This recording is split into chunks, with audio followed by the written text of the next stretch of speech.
Tawag ipahigayon sa simbahang Katoliko, lukop nasod ang Ash Wednesday. Isip pagtimaan sa pagsugod na sa Lenten season. Ani ang report? Kaysa abo nagikan, sa abo usab mubalik. Mao kinagisimbolo sa pagpahigayon sa Miyerkules sa Badles o Ash Wednesday gamit ang abo sa sinunog nga daang dahon sa lukay. Apan sa Cebu Metropolitan Cathedral, wala ibadli sa agtang ang abo kundili gibulibod kini sa ulo dapit sa limpudhan sa mga nanimba. Sa sermon sa pari, iparehag niini nga ang pagbadli sa abo sa agtang nagpakita sa paghinulso sa mga sala, samtang ang pagbulibod sa abo sa ulo nagpakita usab nga kitang tanan mulabay lang.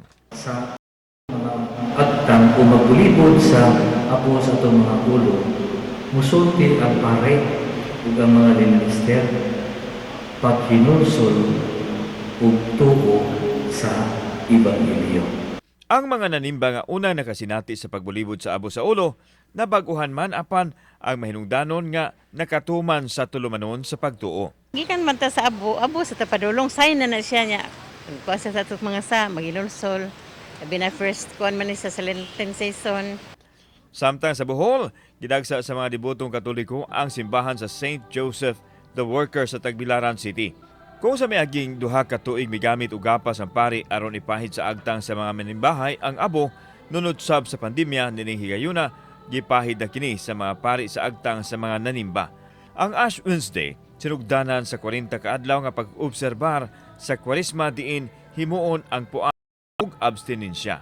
Nagibasulan ato itong mga sala ug maghimo kita og mga penitensya, penance, panahon sa Kwaresma. Gitambagan sa simbahan ng mga Katoliko nga mamalandong aron mas masabtan ang kamahinungdanon sa pagsakripisyo ni Jesucristo ug iampo ang kalinaw sa kalibutan. Kauban si Cleofer Lumayag, ako si Alan Domingo. Balitang Bisdak.